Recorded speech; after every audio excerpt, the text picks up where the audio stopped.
Back, Sons of Pitches. It's episode 21 of the podcast. We got a fun episode for you. I hope you're enjoying your international break. At the time of posting, we'll have some international friendlies games as well as some qualifications for the Euros and things like that. They'll be happening this summer, so make sure you're keeping up with that.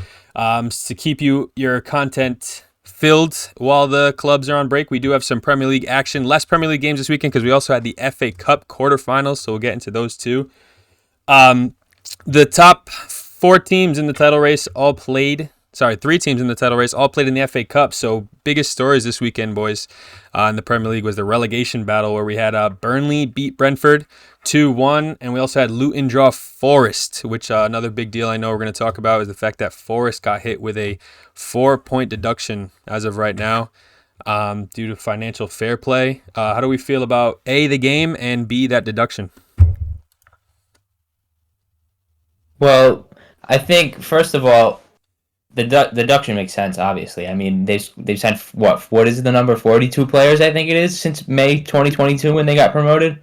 So I mean it's kind of egregious. I mean I think we all saw it coming. If you're a follower of the Premier League, you always knew something was going to come down on Nottingham Forest along the lines. I think it's really unfortunate actually, and I kind of want to say it was poorly handled, I think, by the Premier League to wait so long to hand it out. I mean, at this point in the season, they were already in the relegation scrap, but I mean, to take 4 points away from them and put them in the relegation zone now, I mean, that's gotta be a real Debbie Downer for the players in the locker room. I mean, I can't imagine what the vibe is like right now in there. I can't imagine it's positive. So I have to say it's going to be really difficult looking forward to the near future for Nottingham Forest. I know they can appeal it, but another thing that I think is stupid about the appeal is if they do appeal it, the deadline for the response for the appeal isn't until like June, or I think it's May 25th actually, or something like that, which is well after the end of the Premier League season. So theoretically, points-wise, like Nottingham Forest could be safe and Luton could be getting relegated, but then after the Premier League season's over, they'll get relegated, and then Luton would stay up. Like I just think that's really poorly handled overall by the Premier League. I think if they were going to hand out consequences, they knew the charges all along. I think they just waited way too long, in my opinion, to hand them out. Yeah, I mean, when it comes to that, we were just talking about it. This is the exact scenario, exact reason that the profit and sustainability rules were put in so that clubs don't come in and start spending recklessly. And we knew from the start when they basically signed a new starting 11 in consecutive seasons that there was no chance it was going to work. And then not only did it not work financially, they're still in the relegation zone. Even they're in a relegation battle without the deduction. So yeah, I think it's just very poor management of everything for them. But game-wise, their performances looked so good under Nuno to start, and they've quickly fallen off. They haven't been playing well. They haven't been winning games that they probably should be winning and need to be winning against similar opposition, like this Luton game, for example. I know we've kind of been bigging up Luton a lot, and they've been getting some really good performances and doing much better than anybody would have predicted at the beginning of the season. But with all the spending and investment that Nottingham has made, to go ahead and still not be able to get a win in a relegation 6-pointer is very concerning. So yeah, I would probably put them as closer to favorites to go down of the bottom group. And then another team that we'll talk about in a bit, I'll also keep an eye out for. Yeah, it's interesting with this whole breach of financial fair play, or the PSR is what they call it. It's a whole different set of rules, but because, I mean, so many of the big clubs, I mean, we always talk about Man City, right? Alleged allegations, all this stuff, and they just keep hitting the smaller clubs, well, smaller, in comparison, like Everton and Nottingham, and then they just their whole season gets put on a tornado, like a whirlwind. But in all seriousness, when it comes to Nottingham Forest, like you said, G, and you reiterated, Jay, is that, I mean, that first season they came in the Premier League and just, like, imagine being those players that, you know, work so hard to fight in the championship and get promotion, and they're like, all right, by the way, you guys suck and you're not good enough to play in the Premier League, and you just get tossed to the side like garbage, and they put together a whole new, not even just 11, just 22 new players, I think it was in that first season. And then obviously continuing to spend. So it's sort of honestly merited, not just by the fact that obviously the money and numbers are there, but literally just because, like, if that's how you just treat the players that helped you bring the club back to glory, then honestly the owners or whoever's making these decisions deserves this punishment, and honestly sitting in the relegation zone. As far as the game goes, I know we've been critical of Luton, and they have not been able to keep that form, that little bit of form that they had garnered. And this was going to be an important game, and obviously they would have want to win it. But getting the draw, staying level with the points, but then because of that deduction going ahead of Nottingham is good for them. There's still that little bit of glimmer of hope. They can maybe take this result and snowball it a little bit, get a couple other points in back-to-back, and grow their season. But yeah, Nottingham, it does not look good, and honestly, it's deserved at the end of the day. And real quick, too, for Luton, I want to say, I think you got to be looking at staying up really positively now, too, because I think out of all those teams down there, Luton kind of seem to have the most luck out of all of them. They always seem to find the late goals and always seem to squeak out a result when they really shouldn't. So I think if I was a Luton Town fan, I'd be looking pretty positively at staying up this season.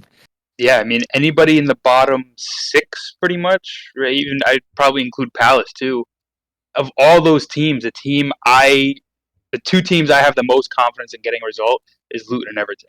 I think I can easily see the rest of them just getting battered every game for the rest of the season. So which is surprising because I don't think any of us would have wanted to say, but confidently said Luton would get some results. But I think of the bottom 7 right now, they're probably the 2 that are most likely to go get some points throughout the rest of the season. We all said Luton was going to go down in our mid-season prediction, so I think that tells you everything you need to know about how we thought they were doing at that point. On the record, I did think they were going to stay up, but credit, Nate. You did stick with them. However, 3 of their next 4 games are huge. If you guys don't know, they play away in 3 of their next 4 games to Tottenham, Arsenal, and City. So those are going to be fucking huge games to worry about for them. However, they also have Bournemouth mixed in there, Brentford, Wolves, Everton. All clubs, while I give Wolves a lot of credit, all clubs that can have slip up on their day, and Luton can probably take advantage of that. So that's going to be something to look out for them. You say that's difficult, but Luton's actually one of the better teams traveling than all the other ones down there. If you look at just away form on the form table, they sit 16th.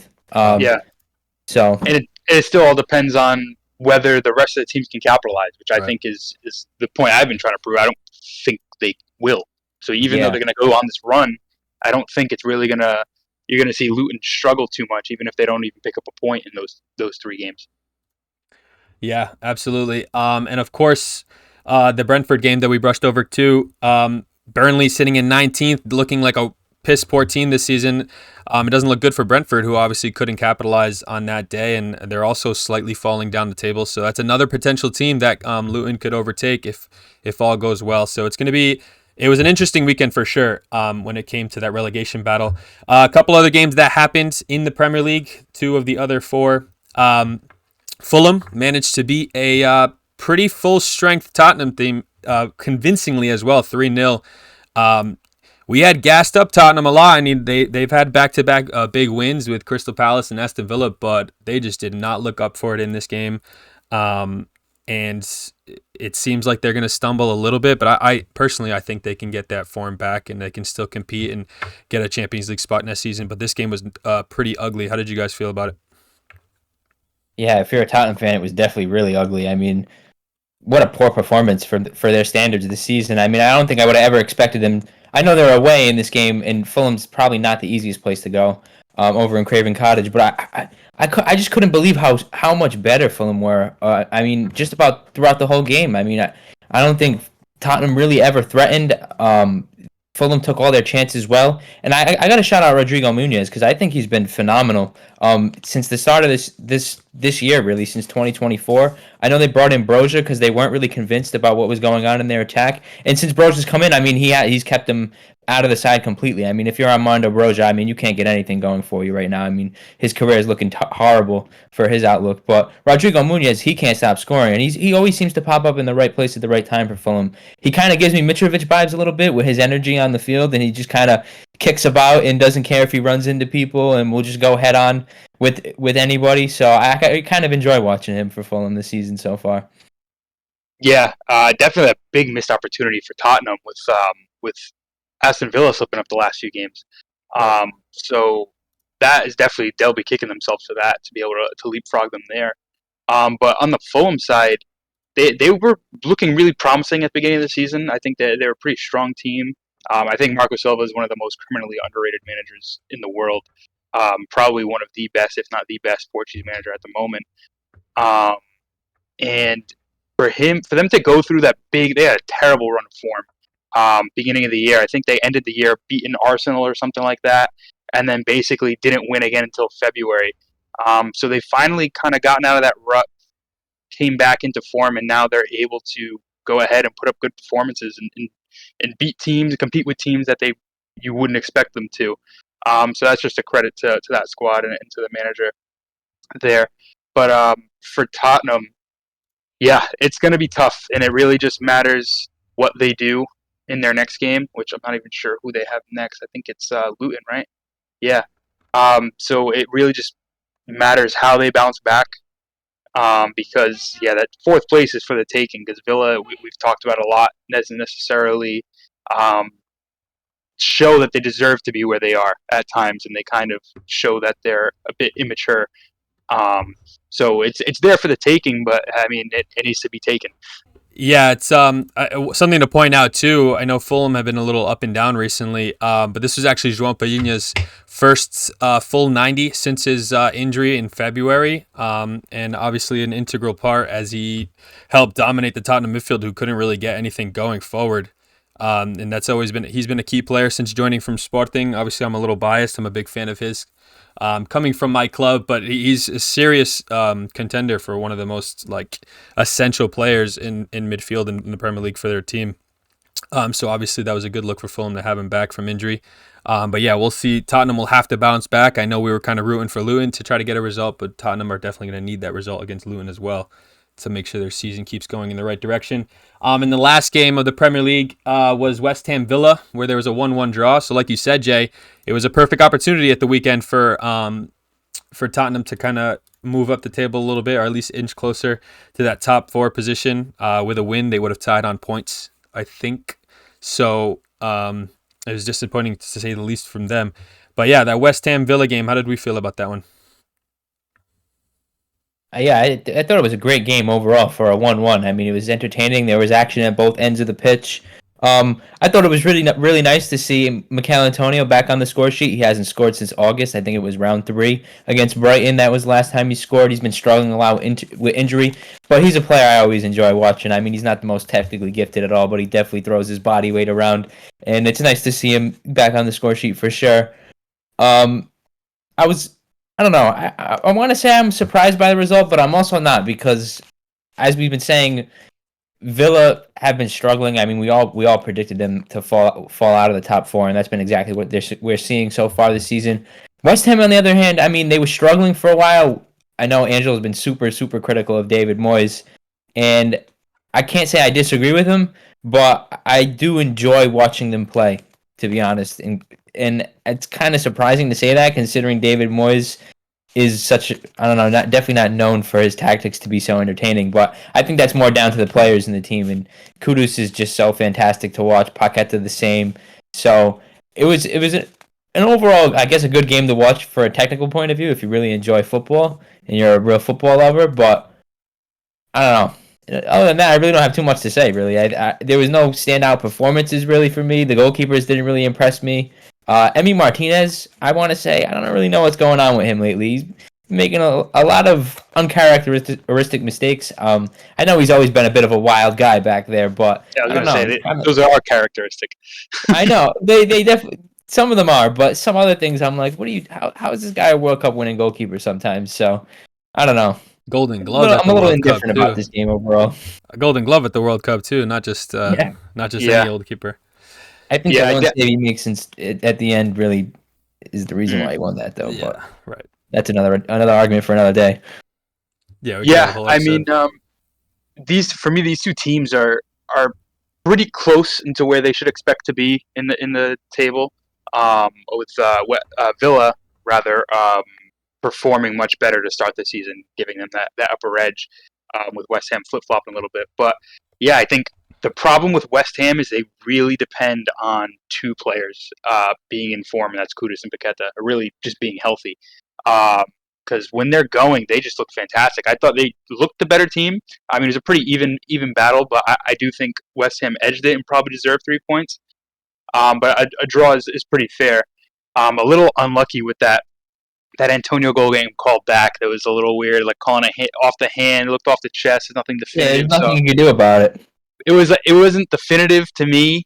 But yeah, it was a tough one, tough break for them. And yeah, I'm glad Antonio finally is back in the goals because he was looking like he had fully lost it for a bit, where he was basically unplayable. He wasn't good enough to get into the team, and for a while he wasn't.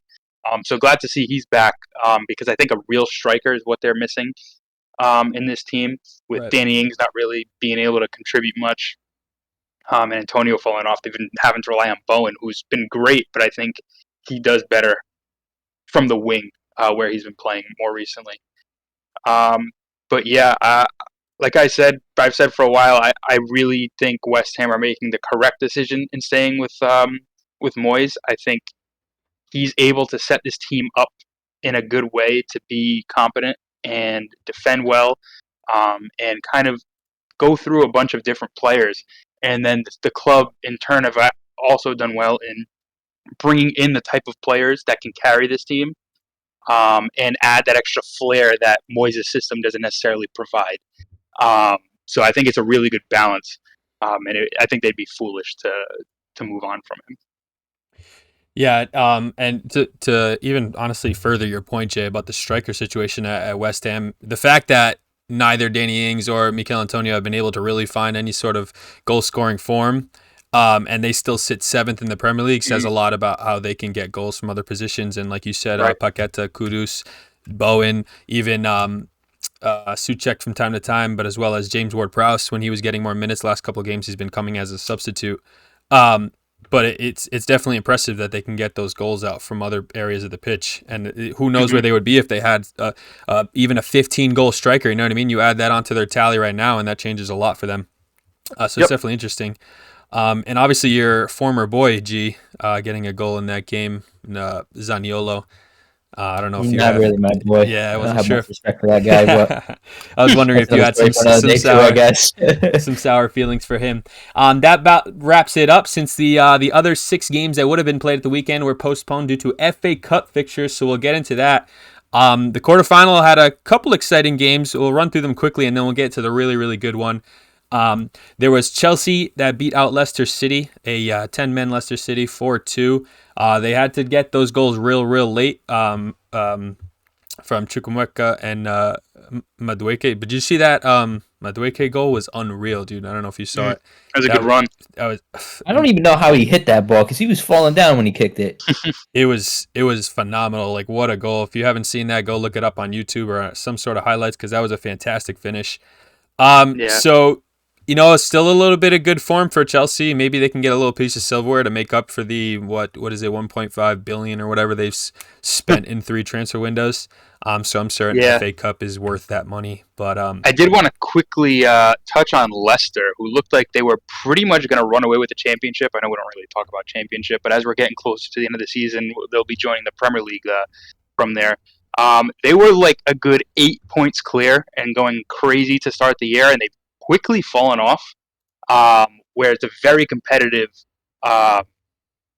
race down there where they might fall into the playoff spot in a week or two if they don't improve the results. So that's something to be a little concerned about, because I think Leeds went top now, right? Leeds is now top, yeah, with Ipswich in third. So I think they were definitely banking on coming right back up, and they looked like they were going to do it. And it looks like their form's dropped a bit. So we'll keep an eye on that to see how that goes. Because me personally, I'd like to see them back in the Prem.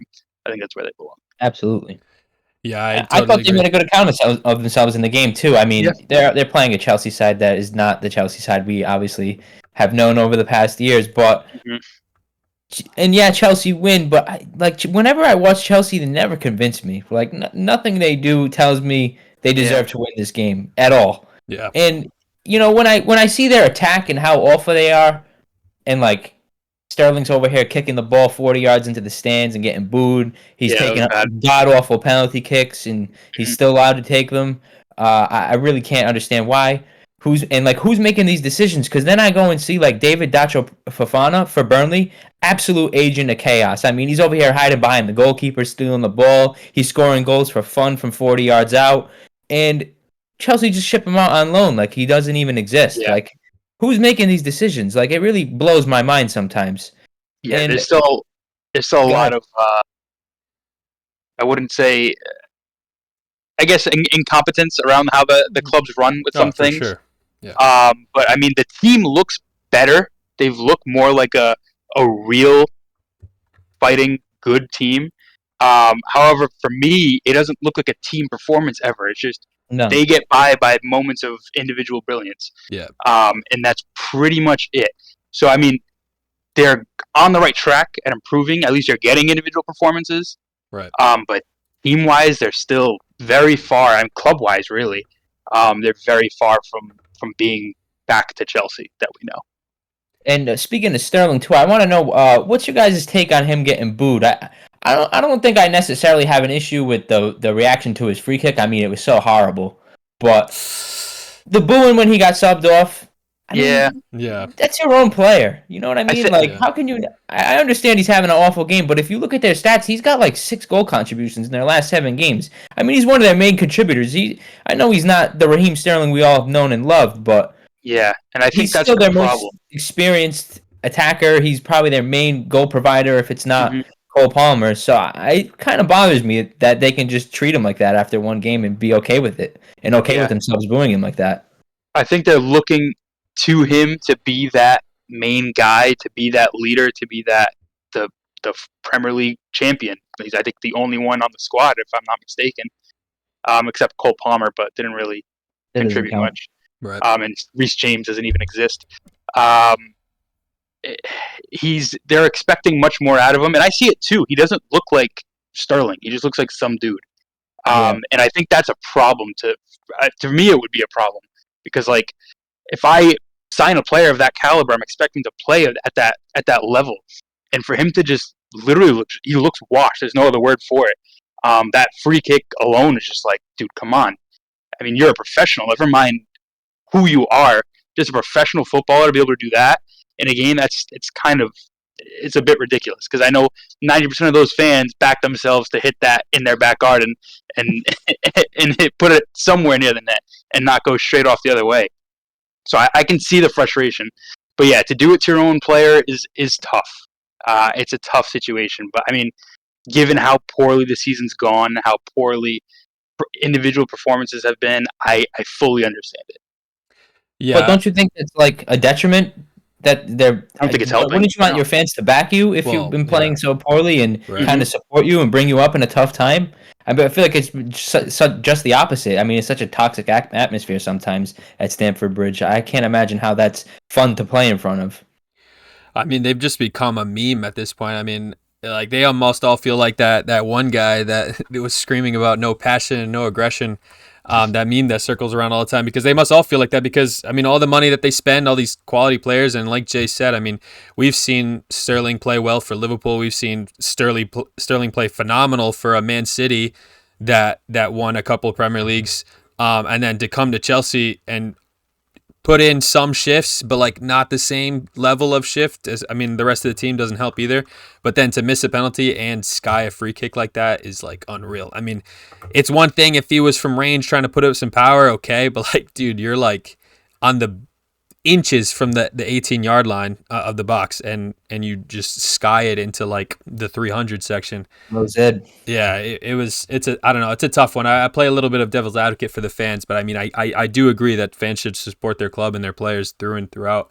But that performance was pretty poor overall. But we will move to the Man City game, where they did pretty probably expectedly beat Newcastle United. A bit of an unusual formation for City, but a very usual formation for what most people would expect. But Pep Guardiola went to a traditional 4-2-3-1, and Bernardo Silva had a brace on the day. Newcastle just unfortunately not going to be able to do anything. I mean, FA Cup was probably like the last hope of getting a little piece of silverware for them. And granted, they haven't had the best season, so they probably didn't merit it at all. But Man City keep it open for another potential kind of treble this season. So we'll see how that goes. But did you guys have any thoughts about this game?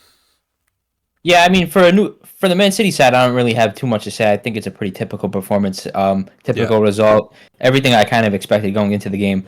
I want to talk on the Newcastle side, though.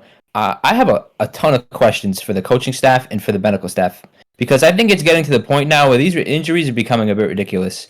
Sven Botman went off with a torn ACL. I know maybe maybe the training staff can't do a bit much about that, but maybe they can. I mean, I've seen my Roma fire the training staff completely because it got to a point where ACL tears and muscle injuries were so bad that we just didn't have a squad. And Newcastle are in that exact same boat right now. So I think that the club themselves really need to take a look at that and see what's going on there, because just from my outside point of view, I mean, how is it possible that all these players are getting injured as soon as they come back, they're injured again? I mean, it's a bit ridiculous now. And for Eddie Howe, I gotta ask. I mean, is he really going to take them further? Because I don't think so.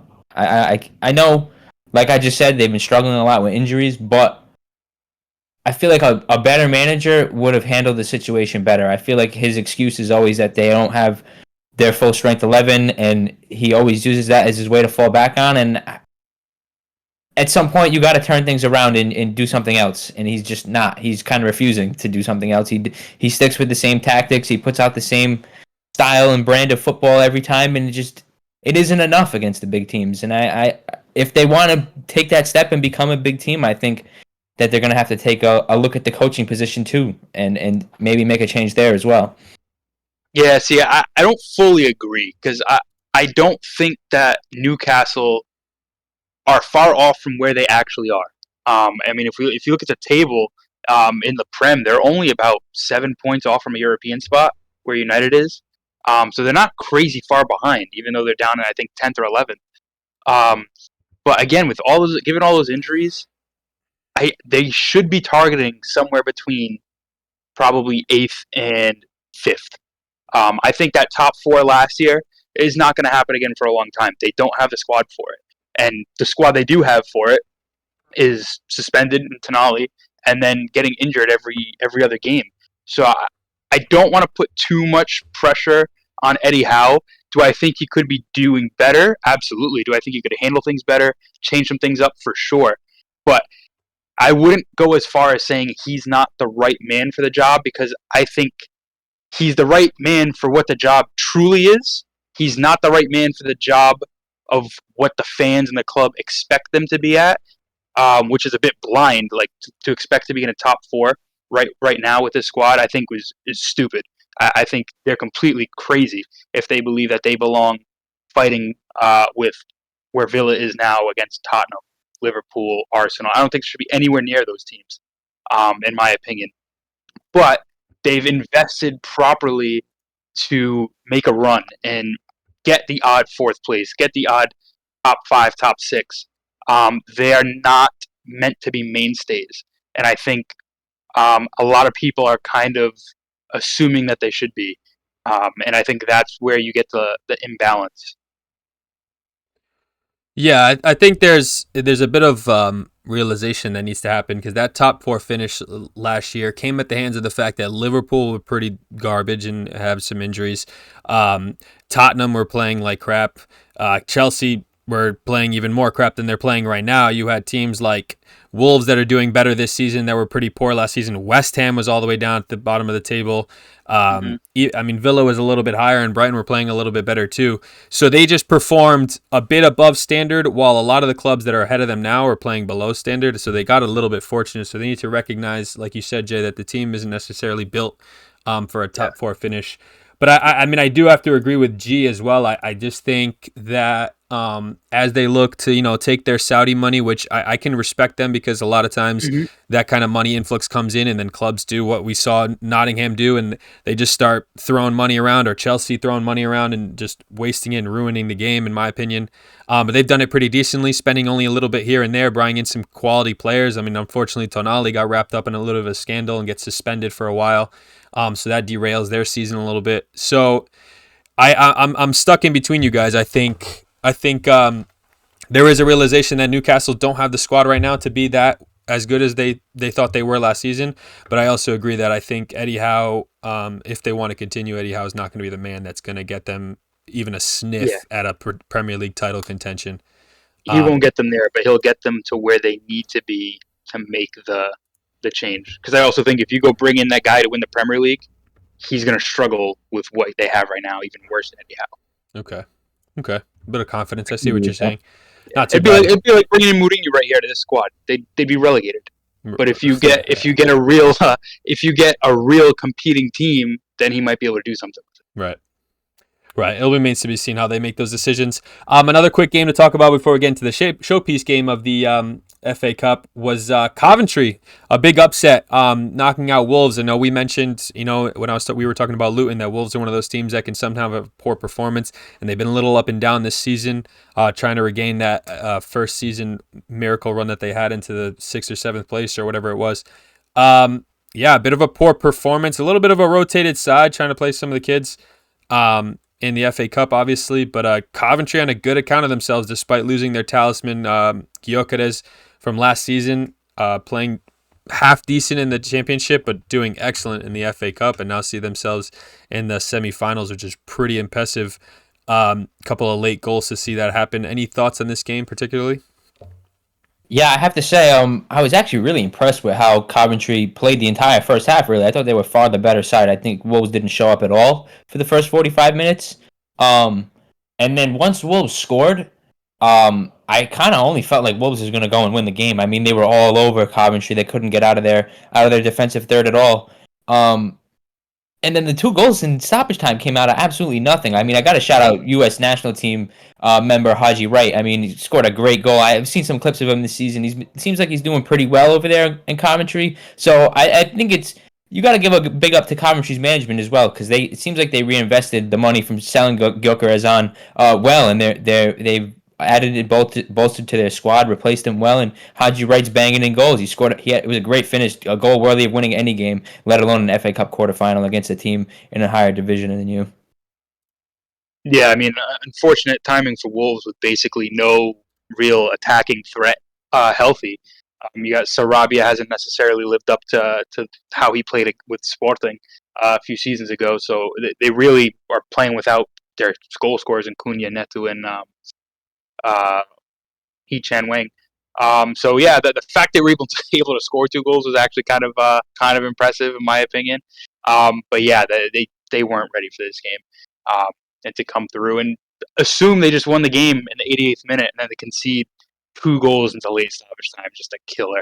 And yeah, credit to Coventry for being able to pull it off. Yeah, a literal battle of mentality, because Coventry would have been the ones on the complete back foot in those last couple minutes with those 2 late goals from Wolves, and they turned it around really quickly. I'm glad you mentioned Wolves' second goal too. I completely forgot, because that was a brilliant goal by Hugo Bueno too. I don't know if you saw it, but he started it himself. He created the whole play from his left back position, literally on his goal line pretty much, and he ran all the way up the field, and he was the one that ended up on the final pass and scored the goal that could have been the winner. Yeah, both goals coming from left back. It's crazy. It's crazy. And Nori too. I mean, he's quietly been one of Wolves' best performances, I think, over the last couple seasons. Actually, I always enjoy watching him play. I think the 2 of them are very close to being 2 of their better players, and it's just unfortunate they can't really play together. Yeah, because they're in the same position, right? They play very similarly, and they play very well. so it's tough to pick one. But I don't think you make a bad decision to pick either one. Right. And then now on to the big game. We unfortunately don't have Pat here to really commentate on it, but we'll do it our best to do it justice. United took on Liverpool in a really exciting game, especially as we got into those extra time halves. With Amad Diallo having the decisive goal and ripping his shirt off, and then hilariously claiming after the game that he forgot about his first yellow, which saw him get a second yellow and get sent off in the last few seconds of the game.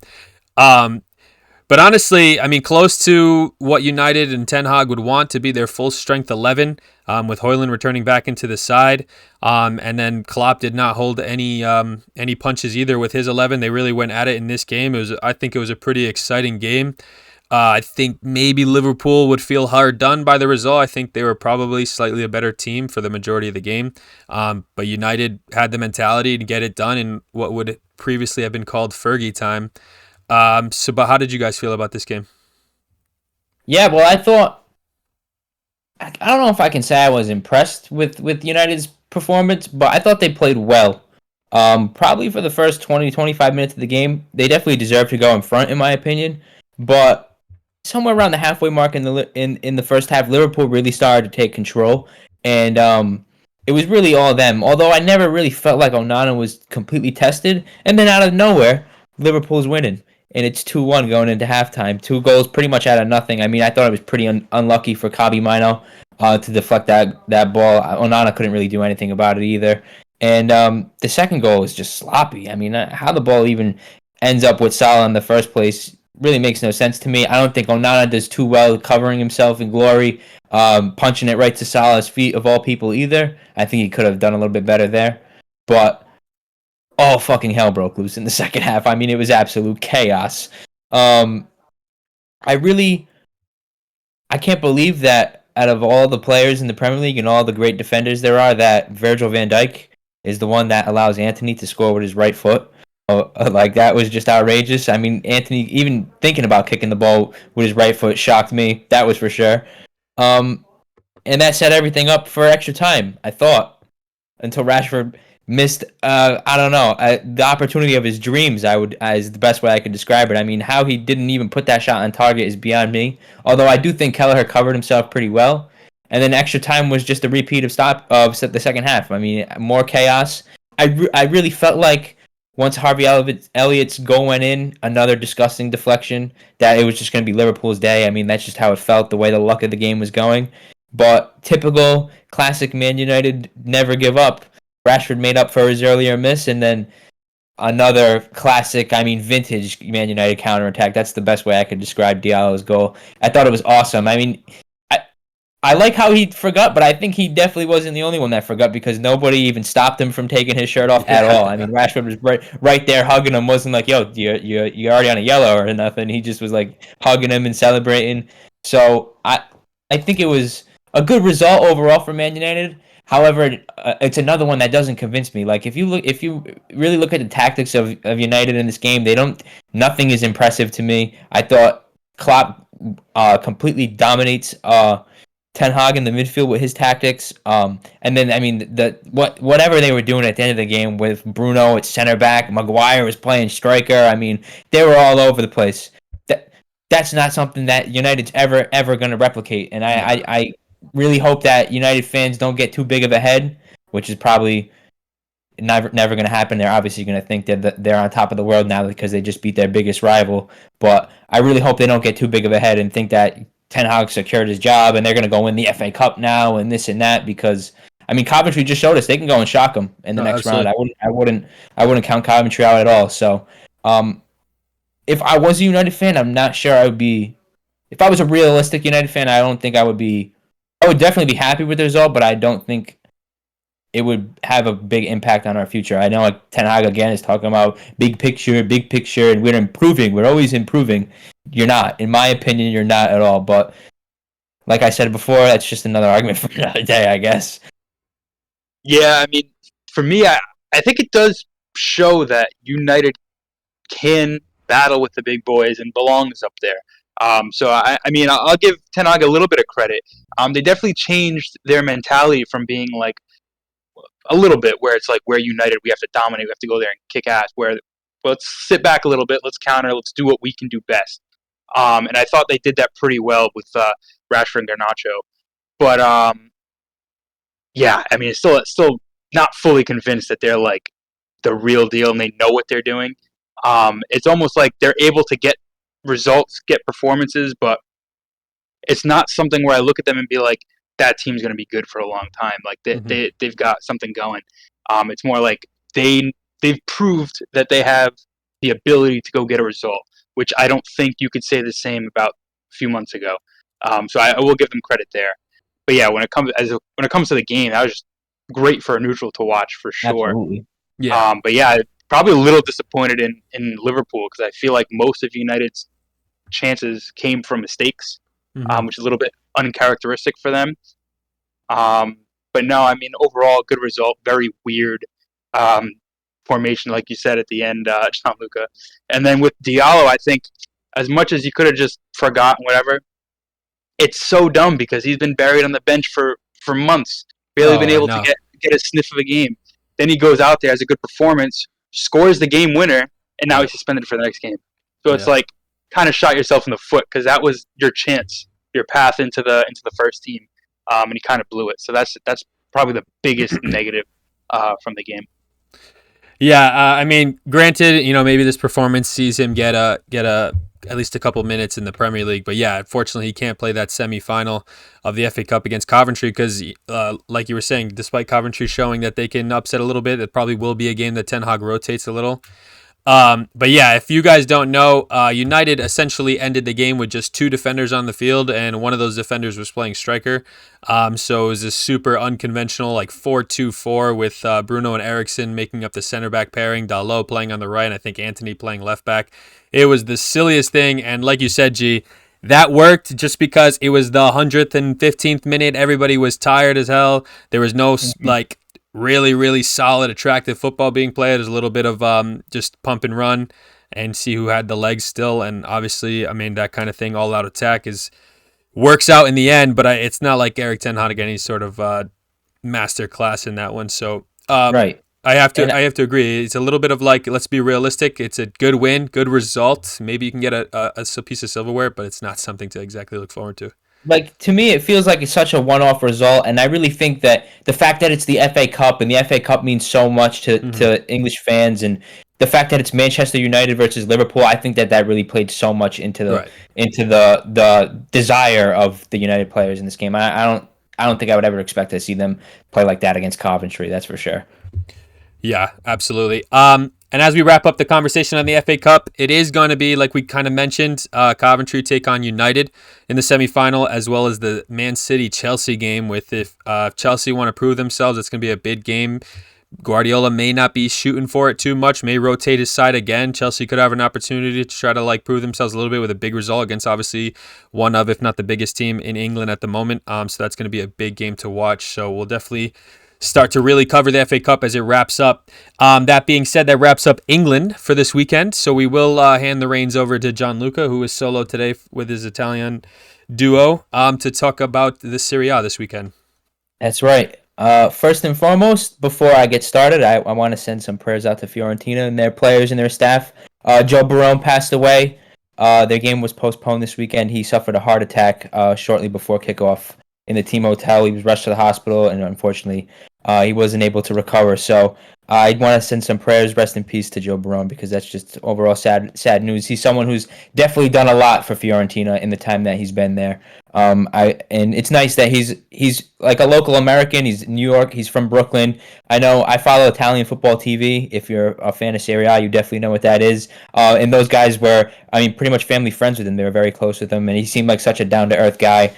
And he seemed very close to players as well. So I'm sure they're feeling that there very much. And it's a club who they just honored Davide Astori a couple weeks ago when we played against them. He was a player that played for Roma as well. Passed away while he was part of the team. He was the club captain at the time. So I feel for Fiorentina, for the club and the fans and the players a lot right now. And I'm sure all the clubs and all the players around Italy are doing the same. But with that, I will start us off on Friday night in Italy. It was a derby night. It was Empoli versus Bologna, and we saw Bologna grab another great result in their push for Europe. Giovanni Fabian, again the youngster, off the bench, scoring late, grabbing goals, and just celebrating like a madman. It's always fun to watch this kid play. He's really impressed me a lot, and like I say every week when I watch Bologna play, everything about them impresses me. The goal came from Calafiori, my former Roma boy, who Angelo's been shouting out a lot recently. He absolutely ripped a shot when he just flying forward like he usually does from that center back position. Forced a good save, and the rebound fell right to Fabian, who was on spot to tap it in. And then after that, on Saturday, we opened up with Monza playing Cagliari. And this game, really the biggest talking point, in my opinion, is Daniele Maldini. He's been on fire recently. 3 goals and an assist in his last 5. He scored a world-class free kick in this game. Crossbar down, beautiful goal. And I have to say, it makes me smile seeing a Maldini doing it for his father's employers. Obviously, he's not wearing the Milan colors right now, but he's pretty close to home, being in Monza and playing for them in their ownership. So it always makes me smile whenever I see Maldini performing well. After that, we saw Lazio get a good result, I would say, as much as I cannot stand the club. They had their interim manager in, and they won 3-2 against Frosinone, who's another team that's been struggling down at the bottom. That race is still tight as ever. But I have to say, I was most impressed with Tati Castellanos in this game. He's a player who really has not gotten a look in at all for Maurizio Sarri. And sure enough, as soon as Sarri's gone, I mean, he's the man off the bench, 2 goals, and he was just making such a nuisance of himself. I mean, every time Lazio looked like they were going to do anything going forward, it was going to come through Tati Castellanos, I felt like. After the match, they appointed Igor Tudor, which I have to say, I'm kind of jealous. I think he's a great manager. He was involved with Juventus for a while. He worked with Pirlo while Pirlo was there, and he's always had high praise in the Italian media. I think he went abroad for a little while. I think he was in France. He was out of a job for a little while too, but now he signed on as Lazio manager to replace Sarri. So it's going to be interesting to see what he can do over there. I'm definitely, as much as I hate to say, I'm a little intrigued to see how he does and to see the brand of football that he rolls out, because they definitely have a lot of talented players in that Lazio team, in their midfield and their attack. I don't think their defense is up to scratch as it was in the past couple of seasons, but there's definitely something to do there. He's definitely got a lot of quality players and a proven goal scorer in Serie A and Cherry Immobile. So if I was a Lazio fan, I wouldn't be too Debbie downed by what's going on right now, and they got a good result out of it too. On Sunday, we saw Juventus have another god-awful performance. I mean, they just suck. And it makes me smile seeing them play so bad every week. It's just awesome. Vlahovic, what a fucking donkey this guy is. He said he was just as good as Haaland, and he couldn't have been further from the point. I mean, he's been playing awful. He's been missing sitters left, right, and center. He missed a couple of sitters in this game, and then he got himself sent off in stoppage time. He was just back from suspension too, because he's accumulating yellow cards left, right, and center as well. So he was out for having five yellow cards last game. Came back this game, got sent off. So just an overall donkey of the week for him. And other than that, I really don't have much to say, because Juventus just suck right now, and I mean, that's the best way to describe it. I mean, it's awesome. If you're a Serie A lover and you're not a Juventus fan, you can't be smiling bigger right now, in my opinion. Yeah, that's 3 games without a win, and I think 1 win in 5, if I'm not mistaken, or 9 of their last 9, which is a pretty crazy run for Juventus standards. And I think that kind of makes them a bit more susceptible to getting overtaken by Bologna, which is kind of crazy. I remember a while back, Andrew was pretty much like, yeah, season's done and dusted, where we were locked into 3rd. Juve is going to finish 2nd, and Inter already won the league by like 20 points. And now, all of a sudden, Milan is 3 points clear of Juve, and Juve is in such bad form that they might get overtaken again. So, as an outsider, I also do not like Juventus, so I love to see it. But definitely time for some concern, because I think we can all agree this is one of the least talented Juve teams that we've seen in our lifetimes. Honestly, they've always been pretty great. Absolutely. Even in that Serie B season, I think they still had a better team than this one. But Yeah, I am very happy to celebrate their downfall. hmm And I have to say, I think a lot of the blame has to fall on Allegri's shoulders. It feels to Yeah, me like he's a manager that kind of knows his time is coming to an end. I mean, if you watch some of his press conferences over the last couple of weeks, I mean, they're more and more heated with the reporters. He was literally arguing with the Sky reporters on Sky Italia after the game with Genoa. So I think that tells you everything about where he feels his place is in this Juventus club, and it's just it makes me smile because I hate Allegri, I hate Juventus, I hate the way they play, I hate everything about them. If it's not Lazio that I hate, number one, it's Juventus is right there with them. So it's always nice to see them two struggling and playing like ass. I really enjoy it. Um, but a team I'm partial to because of my brother, AC Milan, caught another great dub this weekend. 3 more goals. I do want to shout out Tijani Nosland. I've been really impressed with him since he's come into the team in January. He scored an absolute banger of a goal. Beat Manyan at his right yet again. But that's never another fails. argument that I keep bringing up. And I know Angelo always talks about it as well. But after that, it was pretty much all Milan. Pulisic scored again. It was nice to see Chikwueze get his first Serie A goal of the season, but pretty typical result in my opinion. I always expected Milan to get 3 points, and it's pretty interesting to see that when one team at the bottom of the Serie A loses, it seems like they all lose, and when one draws, they all draw, and when one wins, they all win. So it's really weird to see what's going on down there. Another team that lost down there this weekend was Sassuolo, who lost to my Roma. Uh, I got to be honest with you, I really do not have anything to say about Roma's performance in this game. I mean, we cruised. I thought we played pretty good, but it felt like we never really got out of third gear. I mean, there wasn't really any urgency in our performance. It never really looked like we were pushing to score goals and playing relentless like we have been the last couple weeks. And maybe that's a bit of hangover from the travel with Europa League and whatnot. The players definitely deserve a rest, and I'm happy they're getting one. But it was just a 1-0 result. Pellegrini doing Pellegrini things. He scored an absolute worldly of a goal. If you guys haven't seen it, a brilliant curler from outside of the box into the bottom corner. Consigli had no chance. And other than that, I mean, it was a 3 points that I'll take every day of the week. I mean, I always expected us to get it against Sassuolo, who've been abnormally poor this season, and like I said, they're right down there in the relegation scrap. But that's going to bring me to probably the biggest headline in Serie A this week. Inter Napoli finished 1-1. I don't really have too much to say about the game because I felt like Inter really should have just won this game, and the goal they conceded really all came from their own mistakes. What I do want to say is Francesco Acerbi should be sacked as a player. He shouldn't be ever allowed to play in Serie A again. What he did was disgusting to insult Juan Jesus like that. And it's even more disgusting, in my opinion, for him to come out in the media and lie about it and say that he didn't say anything bad when you can literally see on camera and read his lips word for word what came out of his mouth, and then him try to defend himself by saying he's teammates with Prem. I think that was absolutely disgusting, and I think it's disgusting by Inter to be backing him up into saying that oh, he didn't say that, he said something else. Another story came out from Inter's own club today, and he's saying that he didn't say he was black. He said he was going to beat him black. What difference does that make? And at the end of the day, he's changed his story now for the third time about what he said or what he didn't say. So in my opinion, he was wrong. He should be sacked. He should never play in Serie A again. I'm very happy that Spalletti took him right out of the Italy team. They put Mancini in for him, which everybody was clowning on, which I think is absolutely fucking outrageous, but that's another story for another day. Anyways, Acerbi is just, he should be done. I don't want to ever see the guy's face again. I was absolutely disgusting. I know you guys probably have some takes on it as well, but for me, Yeah. that's the main talking point from this game because it completely overshadows anything else, in my opinion. Yeah, that was pretty shit. I mean, there's no other way to say it. Just to think that can be justified and all basically just saying it was a non-issue, then to saying that's not what he said.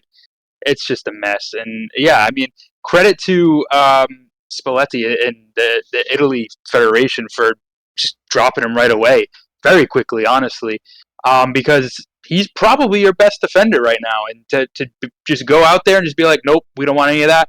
Credit to them. That's something that's been missing from Italian football, and definitely refreshing to see. But yeah, man, what? That's just so dumb. I don't get it. And something else too, I'm glad you brought up the reaction to it from outside of Inter, because besides the club, I have to say it's been really nice to see even the Inter fans are very critical of how they've been handling it. They're very critical. They're calling for Acerbi to be sacked. They're standing with Juan Jesus, and every club around Italy is standing with Juan Jesus. So I really hope whatever punishment comes down for him is of the maximum, because that's everything that he deserves, in my opinion. Yeah, I think this is a good opportunity since there's so much concrete evidence, and then obviously it's not being handled well at all by Inter. I think this is an opportunity for Italian football. That's we've had a couple conversations, not too many, but it gets brought up every now and then about racism in the Serie A, of course, all around the world as well. It just gets highlighted a little bit in Italy. And this is an opportunity for them to actually put their foot down and do the right thing, probably for at least the first time. And then start to set a standard so that, we've talked about, on a football scale that, the Serie A is trying to be back. I mean, we've seen some good Italian football played in European competitions, and you don't want this kind of thing to tarnish that reputation. You want people to want to come watch the league. You don't want them to be known for racist comments or protecting racist comments and things like that. So this is definitely, like you said, G, an opportunity for the Italian Football Federation to actually really do something about it, rather than being bystanders.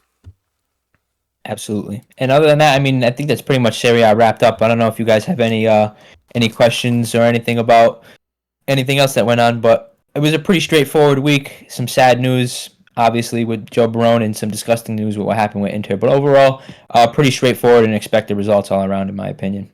Yeah, I mean, you've been highlighting as the relegation battle to be one to watch. It still is, and but I also think this Juve just downfall right now is going to be interesting, because you're going to see clubs. I mean, even you weren't 100% confident, unless Italy got the 5th spot, that Roma could see Champions League football. But I mean, the way Juve are going, you guys could finish 4th. Bologna could go get a 3rd place finish, which would be pretty impressive. And I wanted to comment on Igor Tudor, who had an excellent season at Marseille, which was his last job, and finished 3rd in Liga. Obviously, we know Marseille to be a pretty half-decent team. And then he actually left the club because he was tired of it. Was some inner workings problem. So he by no means didn't fail at his last position. So I think Lazio have a bit of talent in their ranks, and I think I know you don't like them too much, but I think with a manager of that quality, that could be interesting to watch come the rest of the season and next season. As much as I hate to admit it, it's a savvy signing, in my opinion. Yeah, it was definitely a good one. So if that about wraps it up, me and Jay will quickly move to Portugal. I'll give Jay a chance to talk about his Benfica, who got 3 points at the weekend, an expected 3 points, but in my opinion, a little bit difficult, maybe the first 15 minutes, but then you guys kind of started to get the ball rolling, and Artur Cabral coming off the bench and getting in scoring fashion. Jay, how did you feel about Benfica? Yeah, honestly, it was 3 points. That's pretty much it.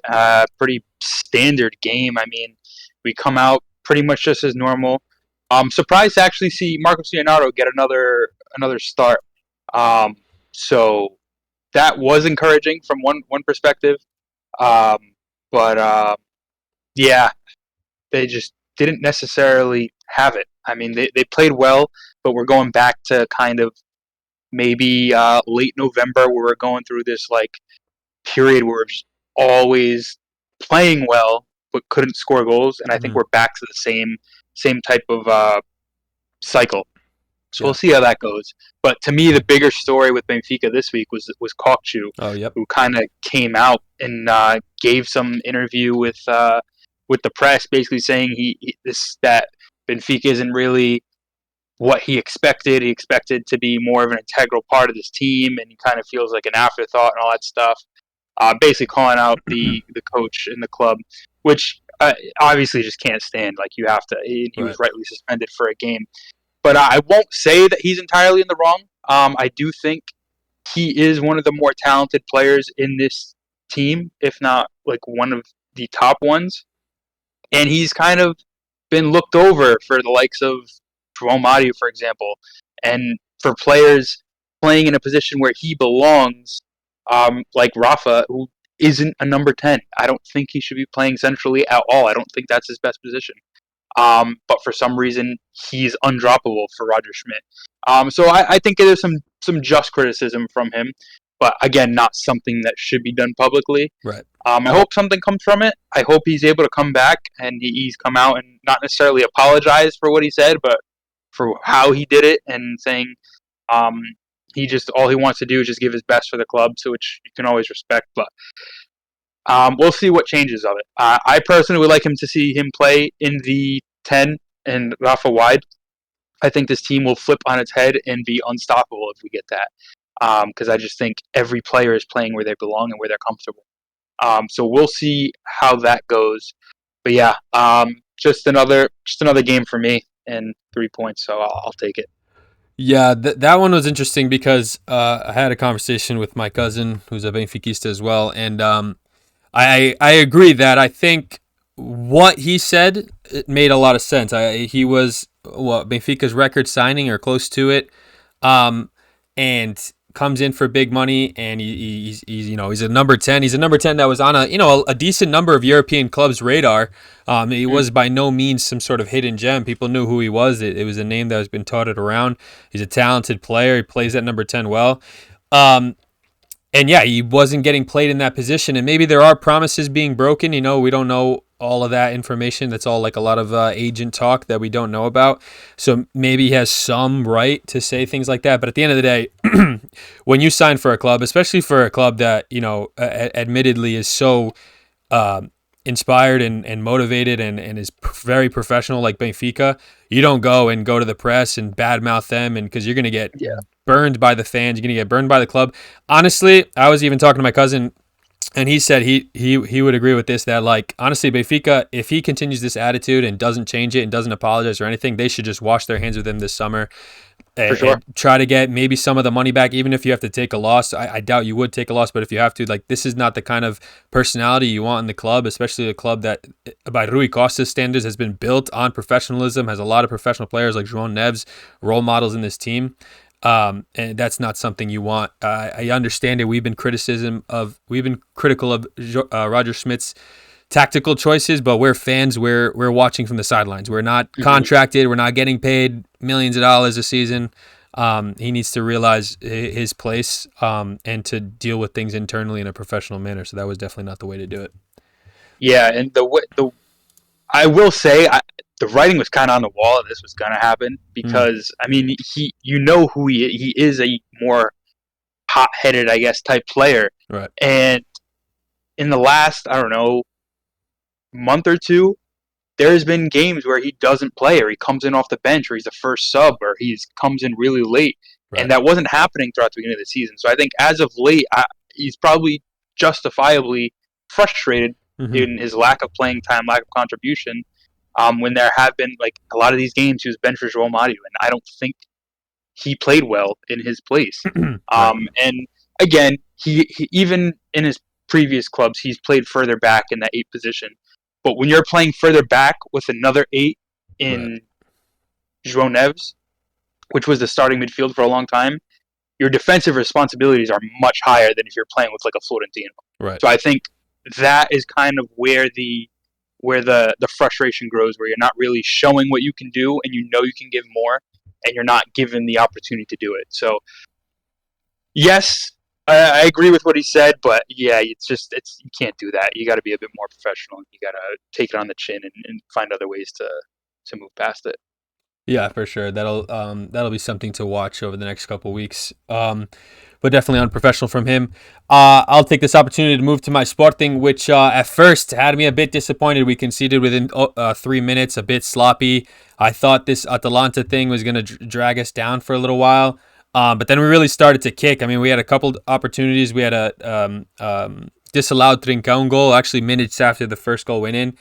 And we really started the ball rolling. And then Gyokeres puts one in the back of the net, and then it was just done and dusted from there. Gyokeres gets 3 goals and an assist, puts him at like an unreal 52 goal contributions or something like that in the 37, 38 games he's played.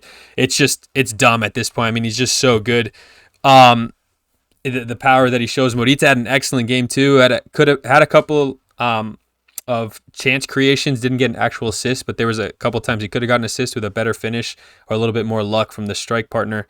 But it was a very, very good game after those opening couple minutes from Sporting. Absolutely showed their presence, that they want to win the league.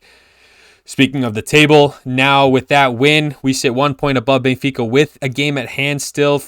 7 points clear of Porto, who some Porto fans were talking a little bit of smack, thinking that they could get a title hopes. I think if Sporting can just keep the ball rolling and not slip up too much, it's looking pretty clear that we're the favorites at the moment. But this weekend, for me at least, was a prime example of a team that, had a little bump in the road in the Europa League, nearly continued that bump in the beginning of the game, but then had the mentality to come back, and the players that need to be scoring did score, and a lot of great performances from different players in the team. Yeah, I thought they did really well. Actually, before you move on, can I say something about Gyokeres real quick? Yeah. I think besides his obvious unreal goal scoring and contributing form, I think the thing that's most impressive to me is his maturity and like his level of mentality, because the kid's kind of got the world at his feet right now. He made a pretty. I don't think a lot of people would have expected him to go from Coventry to Sporting, and I mean he's been on an absolute fire, and he's always said he's focused and he knows his future is up in the air, but right now his main priority is Sporting and winning the league and winning the cup. And it's really nice to see that he's showing that, because I think a lot of young players, their head gets a little big sometimes when they get that attraction from some of the top clubs in Europe, and their performances kind of drop down a little bit. But his performances only seem to keep going up, which is just credit to him, really. And I noticed it right from the beginning, because you come from the championship where you're going against 6-7 just hunks of metal that are just there, just there. And you have to be physical and go against them. And then you come into the Portuguese league and you get a fingertip on you, and you're diving into a swimming pool. So I mean, just his ability to kind of recognize that in like one of his first games, like I got to adapt to the league, and it's certain things that have to change or whatever, and then go ahead and do that, and then basically be this club's most important iconic player in years, and take that upon yourself. At such a young age and so quickly, and literally be like a phenom in this team is pretty amazing. And it's also really refreshing to see more young players like Gyokeres and João Neves that just come with so much humility and hard work and just give 110% all the time. It's so nice, because I think we've kind of seen too much of the flashy young players who need to go get these crazy like whole sleeve of tattoos, all this jewelry, go out with all the to see two players who just come in so young and just give 110%, don't complain, just go crazy. It's really nice to see, and even as a Benfica fan, I can appreciate Gyokeres. Yeah, it's awesome to see the fans doing the celebration. I've seen so many clips of it before the games, during the games. 40 years old, 80 years old, doesn't matter. Everybody's doing it. It's awesome. Yeah, honestly, it's something like super, super special. I mean, one of the biggest names we've had, obviously, at the club recently was Bruno Fernandes, he was like super talented, obviously. Played a couple seasons here at the club, really made a name for himself. But Victor Gyokeres to step in, I mean, he's about our age. I mean, we would like to say we would have this kind of maturity and level-headedness, but I'm sure we'd get wrapped up in the fame and the attention and stuff like that. But his head is on tight. He looks like, honestly, that sometimes the way he shows passion with the fans and the heart he puts on the field for the badge, it looks like he grew up in the academy at this club. Yeah, he loves this club. He talks about this club all the time. I mean, even if he does go in the summer and doesn't stay another season, like he's left his mark, and he will be remembered by fans. I mean, for me, for sure. I mean, even if he left this summer, I'd go get a jersey of his in the Sporting kit, because I just I would want to remember forever like the way what he contributed to this team, and of course, especially if we win some silverware with him, and hopefully we do so. Was a great way to describe it. I think that's the best way to describe him. He's definitely become an icon from my perspective, at least. Right. It takes seasons to become a legend, but yeah, icon status is achieved and so quickly. It's unreal. Talent and just passion in general. Elsewhere in the league, I'll talk about a couple of results quickly. Porto saw overturn a 1-0 deficit at first, and Pepe, with an uncharacteristic mistake, got the ball a little bit trapped between his feet, put the ball in his own net. Vizela did go on to get a red card, maybe a little soft, but a double yellow is kind of merited for how the play went down, and then Porto took advantage from there. They did, I will say, it's not like the red card completely changed the game. Porto on the front foot for a lot of it, had a lot of great shots, actually. If he didn't concede 4, honestly, I'm not even sure if this is how you pronounce his name, but Fabian Buntic in net for Vizela, he had some fantastic saves. I mean, for some reason, Porto had their shooting boots on. If you watch the highlights, they were hitting rockets, dipping left and right, and he was getting his hand on them. So if he hadn't conceded 4, I would have thrown his name later on when we do the 5-a-side. But unfortunately, 4 goals is 4 goals. I will say, as much as I don't really like him too much, Daddy's boy Francisco Conceição, Sergio Conceição's son, had a fantastic game. He had a fantastic goal even. He's a pretty talented kid. I just don't like him all that much. He has a really bad attitude, and he's kind of Got himself disgusting. a Portugal call-up, too. And it's looking likely that he'll get some time considering the amount of names that are going to be absent for the first game. Yeah, I mean, maybe he'll grow on me if he gets a move. I'm just not a big fan of Porto. That type of player will never grow on me, especially who he is, being from Porto, Porto's coach's son, Porto through and through. I'll never like that guy. But, hey, talent speaks. Yeah, I'll have to appreciate his talent. But, yeah, you're right. I don't know if I'll ever like his personality unless he really does a 180, but that'll take a lot. That's the only Porto player that I think I could ever fall in love with. That player is Pep, and I don't think it's going to change. Yeah, I have to agree. But yeah, definitely one to keep your eye on if you just like watching young talent, 21 years old. He is a pretty good talent despite his poor attitude. A couple other quick results. Please. I don't know if he's loaned back. It was originally a loan. I think they bought him. But yeah, he did fuck all at Ajax, to be honest. Yeah, that's what and he came back and pretty much revived his career. Well, he went there. He was sold to Ajax and then was loaned to Porto. And I think Porto bought him back for more than what they sold him for, I think. That is disgusting management. Oh, my God. Yeah. More or just under. But still, they paid stupid money for the type of player. Still, I think, Porto, I'm not the biggest fan, but, they do a little bit of business here and there that's pretty smart. I mean, you've seen the likes of Falcao, Hulk, and a lot of other big names come through the ranks of their club. But to sell a player and then one season later have him come back on loan and then purchase him is, I don't know. It's beyond me. And then you wonder why I call him Daddy's boy, because I'm sure Sergio Conceição had nothing to do with that transfer whatsoever. I'm sure he had nothing to do with it.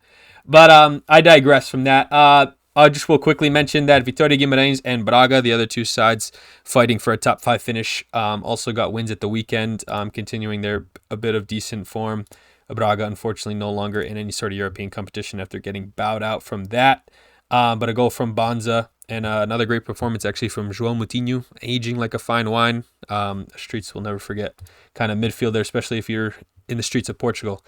And then 2 more leagues we'll talk about. We'll go to Germany, where the top 5 in Germany all got a good result this weekend. So nothing changes there. Bayer Leverkusen still rocking it, 10 points clear, even though Bayern looked really, really, really good this weekend with a 5-2 win over Darmstadt, if I'm saying that correctly. There's the last place team, but still a good performance from them. Bayer Leverkusen squeaking another game. I wonder if Xavi's getting a little nervous. Xavi. Alonso is getting a little nervous, or maybe they're just slacking just a little bit. But 3-2, they still get the 3 points. That's what's important. Freiburg are no pushover either, despite a couple of poor performances.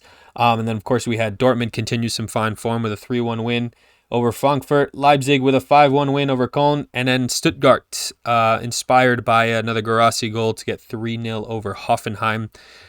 So, like I said, nothing changes in the table, but I don't know if you guys had a couple comments. Obviously, we like to talk about a couple of these teams. If you have any thoughts about the weekend in Germany. Yeah, I wanted to say, I know it's kind of easy to say because of his status now in the game, but Jamal Musiala is absolutely unbelievable. The way that kid can control the ball and make players miss is nothing short of impressive. I've seen some clips of him in the Germany training sessions, and he's playing with some of the world's best midfielders in Kimmich and Kroos, and he's making them look like children, and he's the child in the midfield. So I'm so excited to see what this kid's going to go on and do in his career. He had another brilliant performance at the weekend, 2 goals and an assist. Harry Kane also on the score sheet, like something you always expect, but pretty good to see Bayern turning things around. I would like to see them do well in the Champions League and put 7 past Arsenal. I know my brother said that earlier this week, but I'm right there with him. I want to see Bayern absolutely smash Arsenal and put these Arsenal fans right back in their place.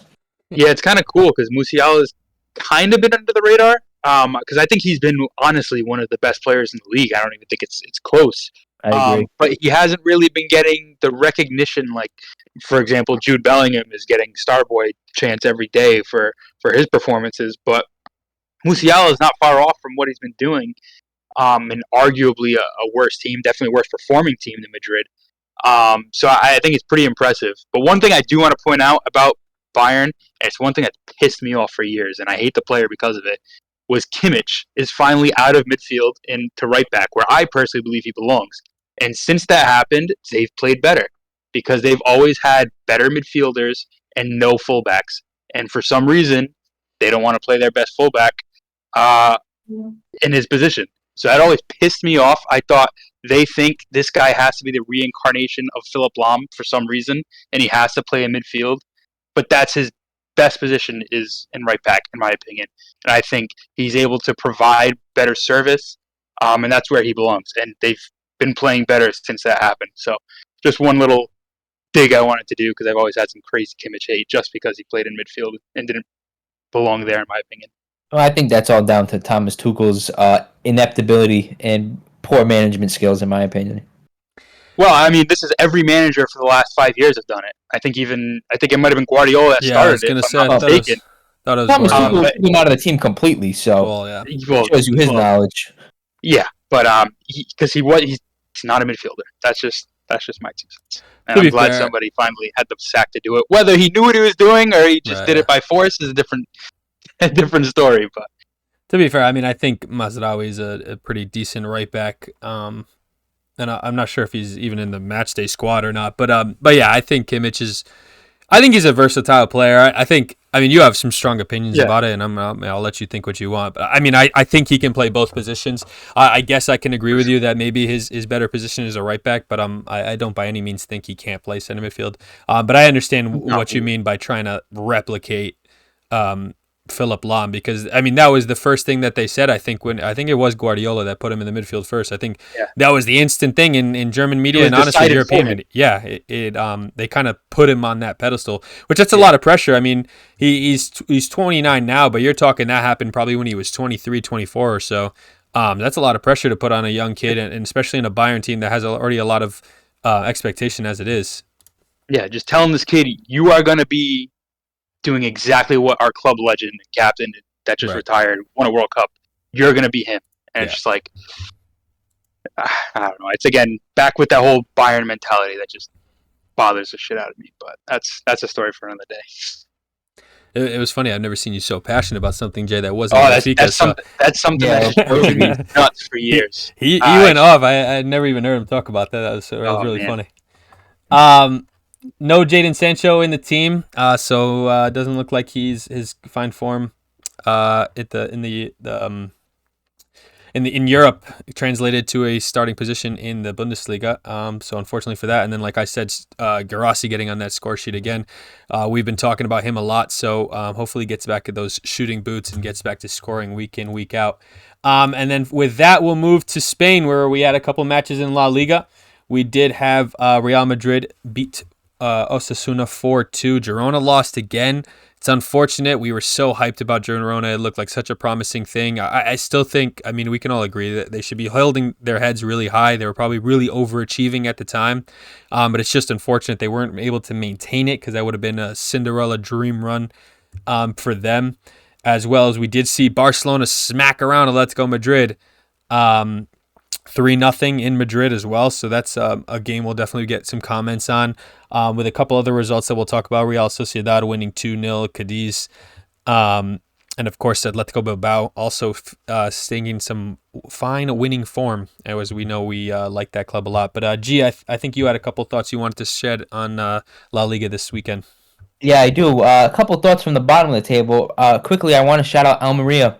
They finally won their first game after 29 attempts. It took a 1-goal decider from Leo Baptista in the 14th minute, and they were able to hold on and finally grab 3 points. So it's nice to see that they finally were able to do that. Their fans were able to celebrate a win, so that's good. I also wanted to shine some light on the Celta Vigo versus Sevilla game, because I think, as someone who's an avid football fan, football nerd, I think it's absolutely unbelievable that Celta Vigo and Sevilla is a game that's being played between 16th and 17th place in La Liga. I mean, two absolutely storied clubs. I think they're both pretty big in their own right in the league, and Sevilla specifically have such a great history in the last few years in Europe. So to see them down there struggling and just duking out pretty much a relegation 6-pointer, I mean, I think that's absolutely absurd.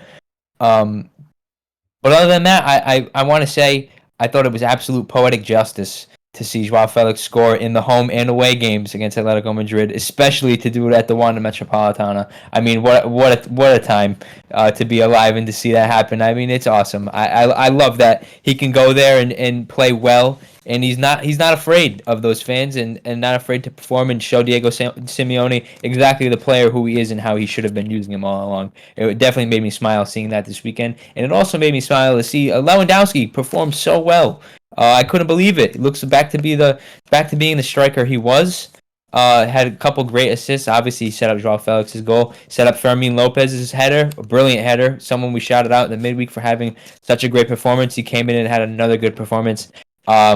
His final ball was atrocious, actually, in my opinion. This game, I think he had so many misplaced passes where he could have had assists in this game, but he ended up getting on the score sheet himself. So, in the grand scheme of things, the goal didn't really matter. It made it 3-0 at the end, but it was nice to see him getting back on the score sheet. And I also want to shout out my boy Marc-Andre ter Stegen, because I've always felt like Marc-Andre ter Stegen has always been a little overlooked in the goalkeeping world. I have always rated him. I think I've actually always thought of him as a better goalkeeper than Neuer. I think he's just as good with the ball at his feet, and he's a world-class shot stopper. He only made 3 saves in the game at Atletico Madrid, but he made a double save off I think it was Llorente's volley and then Depay on the follow-up on the rebound.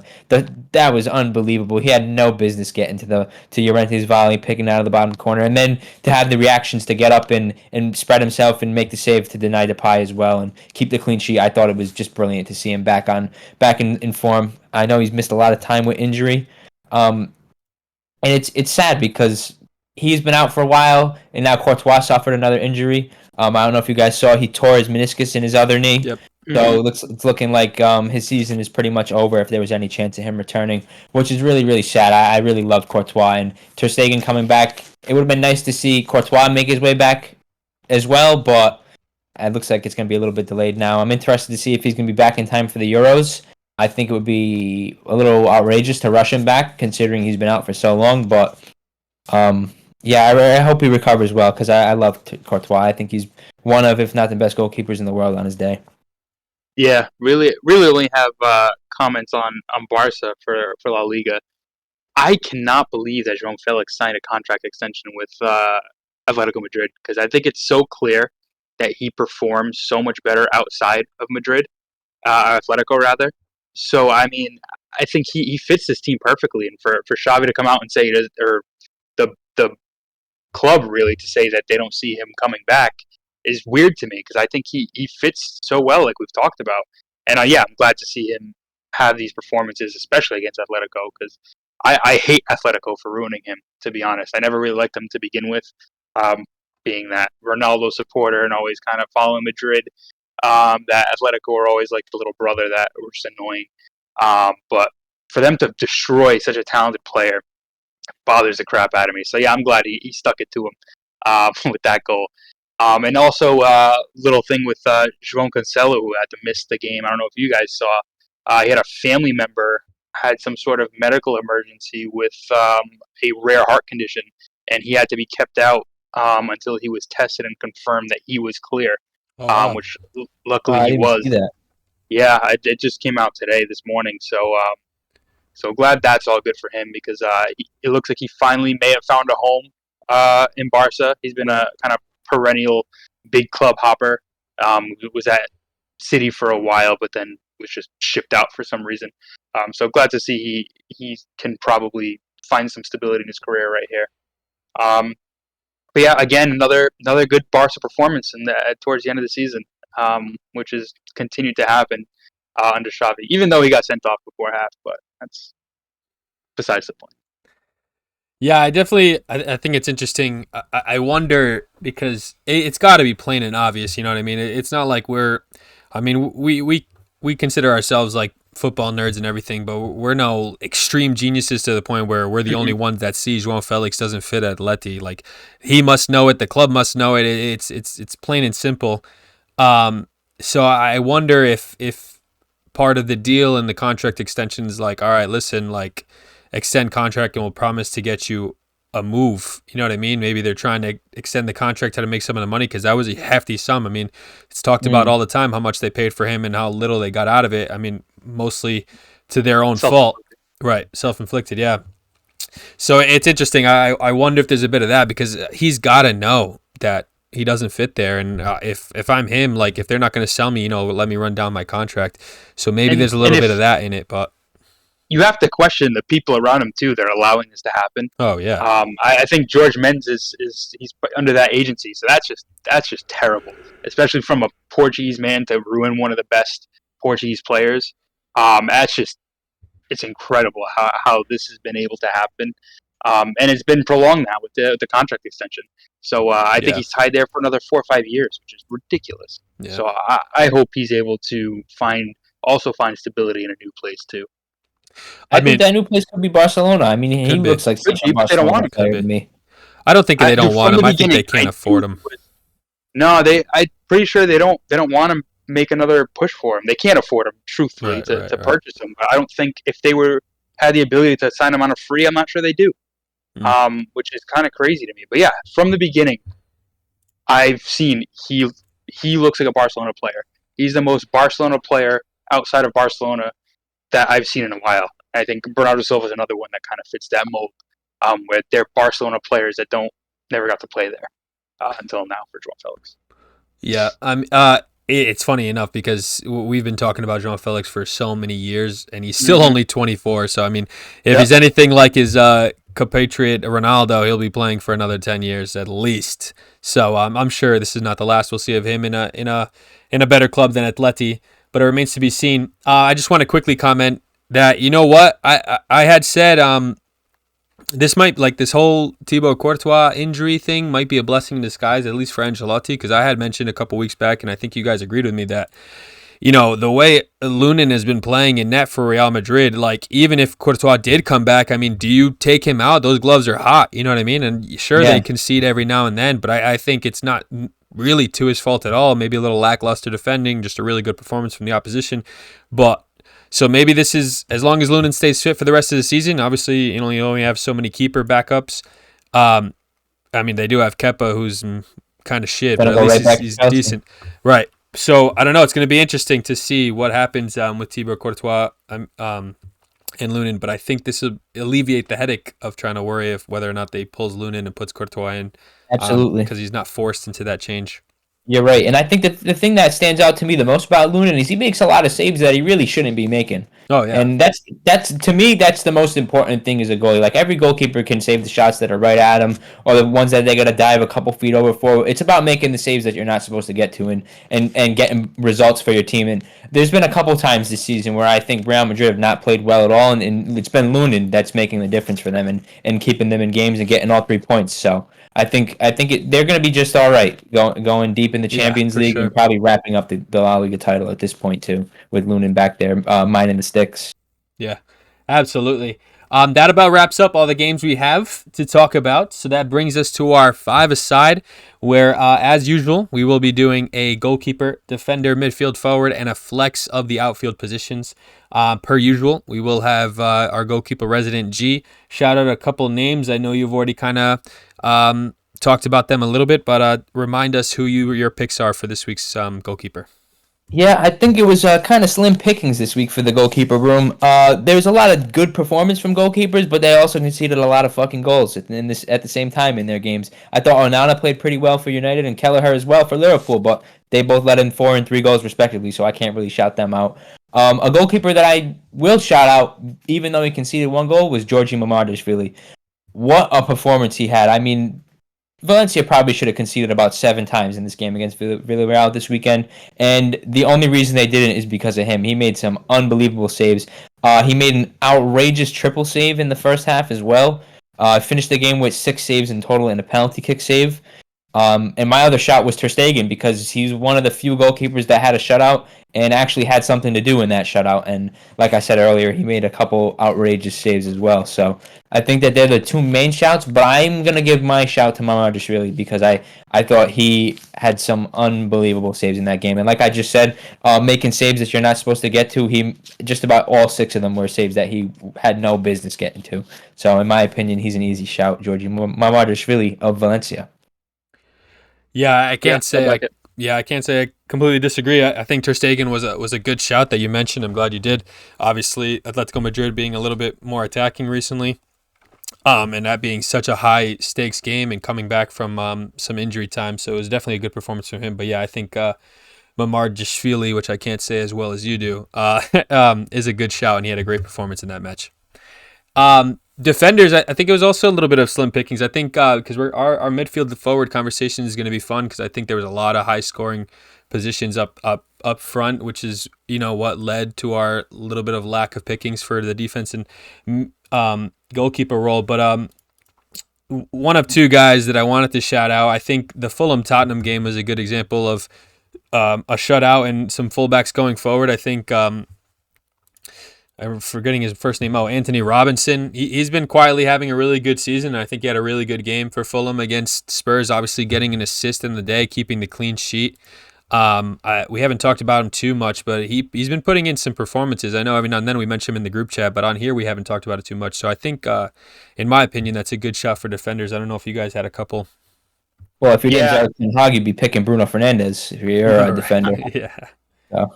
I was just going to shout out, not necessarily the best performance, but I'll shout out Cucurella just because hasn't really gotten much game time. And he was able to come in one of his first few games coming back against Leicester in the FA Cup and get a goal. So I don't think he was fantastic, but I think just cool to shout. The cuckoo clock himself. I do not like that pick at all. Neither of Chelsea's wingbacks impressed me in this game. Malo Gusto obviously got put in the blender by Mavididi for his goal, but I actually like the Anthony Robinson pick. I think he's been quietly one of the best players in the Premier League and one of the best left backs in the Premier League. I know there was some links for him for Liverpool over the January window, but those seem to have died down pretty quickly. And I don't really understand why, because every time I watch him play, he seems to be Fulham's best performer and most consistent performer. He bombs up and down that wing, and he's actually pretty sound defensively too, which is not something I would usually describe an American wingback as. Right. But he's definitely impressed me a lot, and he was probably, in my opinion, the best player on the pitch, actually. If I really think about it for Fulham on the day, I think he was outstanding. Definitely bossed that left side of the field for sure.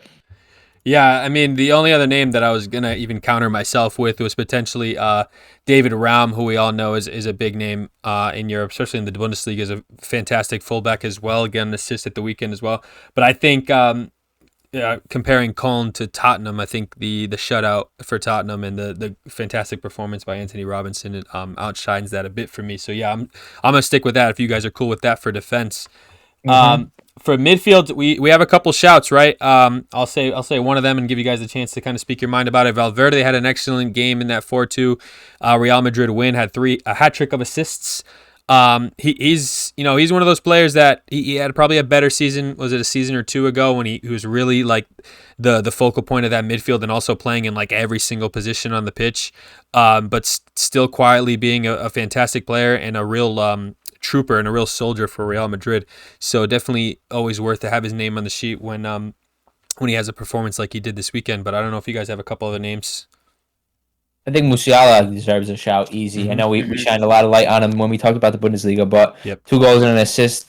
I mean, it's almost a typical performance from Musiala at this point. What he does every time I watch him play, I expect him to do something at this point.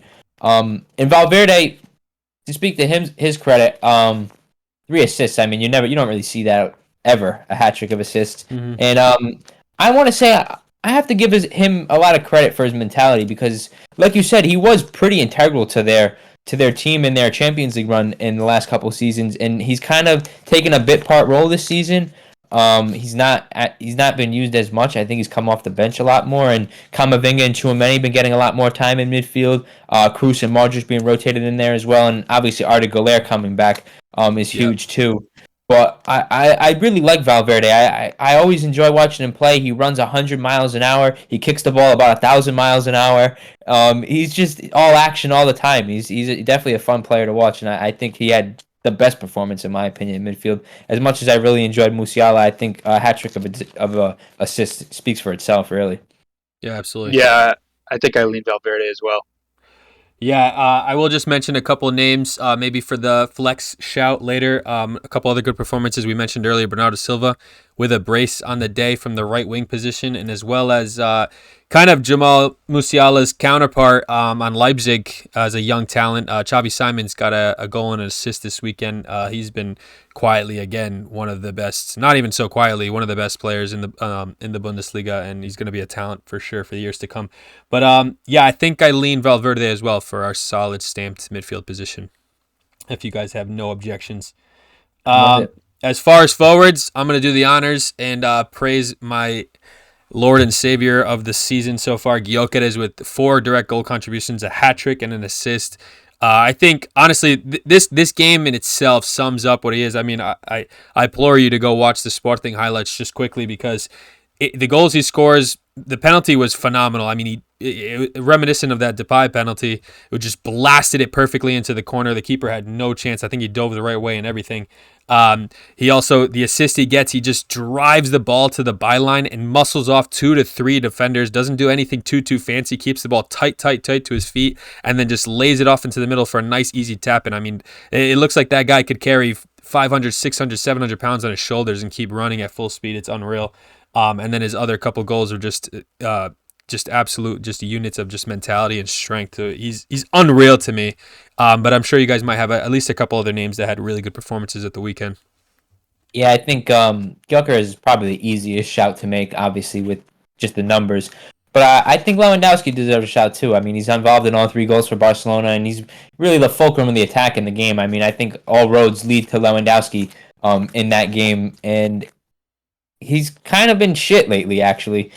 He's definitely not been up to his usual standards, but to see him put in a performance in such an important game, obviously Atletico Madrid and Barcelona and Girona are all fighting for that second place and maybe even the right to challenge Real Madrid, even though I think the league's just about wrapped up. But I think Lewandowski had a pretty important role in Barcelona's win as well. Probably not as big as Gyokeres, but just as integral in my opinion. Yeah, I think Gyokeres is probably the obvious choice, but yeah, Lewandowski's was important. And important for his season too, because like you said, he hasn't been really up to par to his standards that are obviously very high. But one I will shout out, probably more of a midfielder though than forward. He's probably on the bench. It would be Bernardo Silva with the brace in the cup too.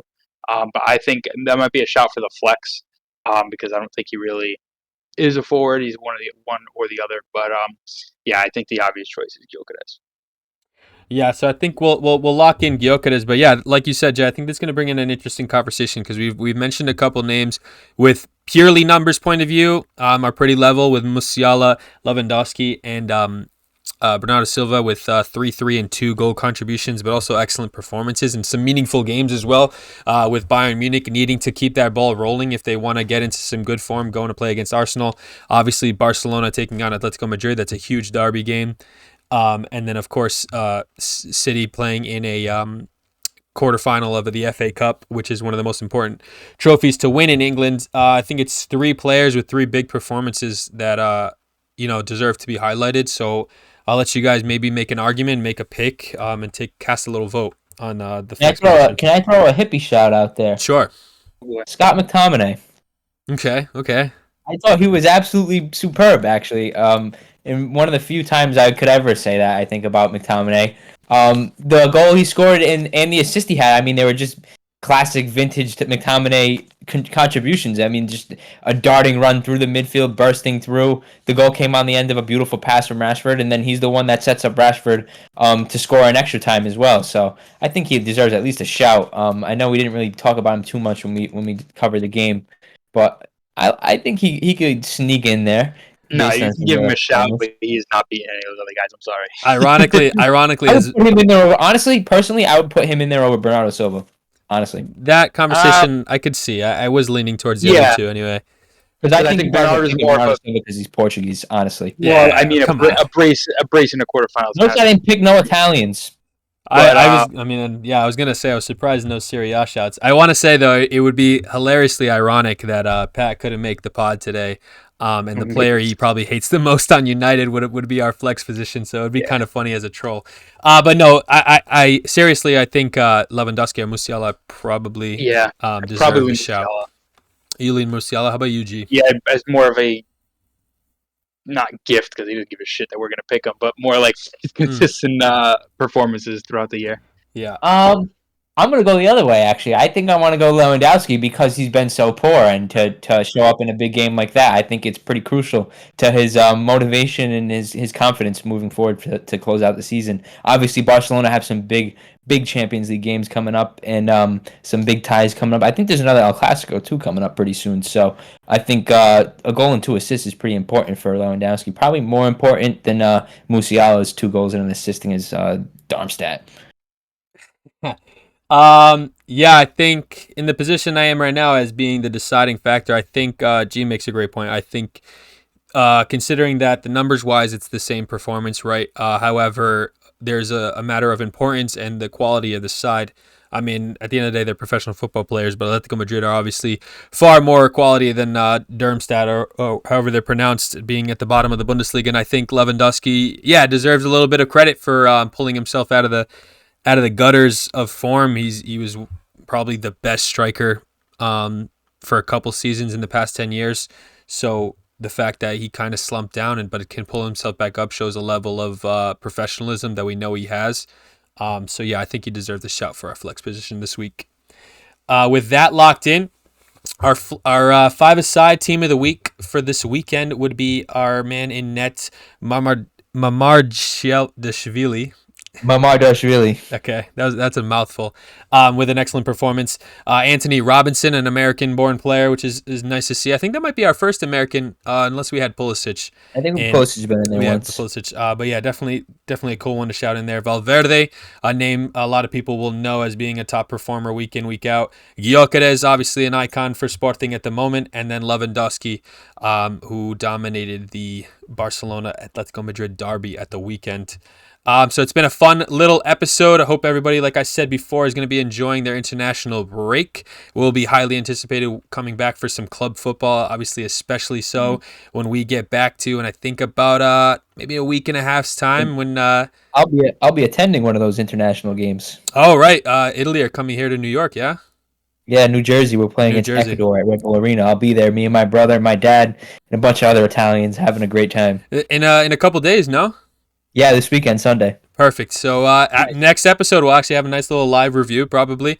Maybe a shorter one, just talking about a couple of the results at the weekend, but definitely get Ange and G's take on the live Italy match, which would be really, really cool. And then, of course, in about a week and a half time, round 2 of the Claro Venda Derby, the Lisbon Derby, will be played. We'll see how that goes. Sporting maybe looking in a little bit of a better form, Benfica, but you never know. That game is always heated. It's always exciting. And then round 3 will happen, and then, of course, we'll get into that Lorenza Derby. So these next couple weeks of Sons of Pitch It podcast is going to be exciting, so make sure you keep up with us, keep up with all our videos, keep up with social media, and keep on being a son of a pitch.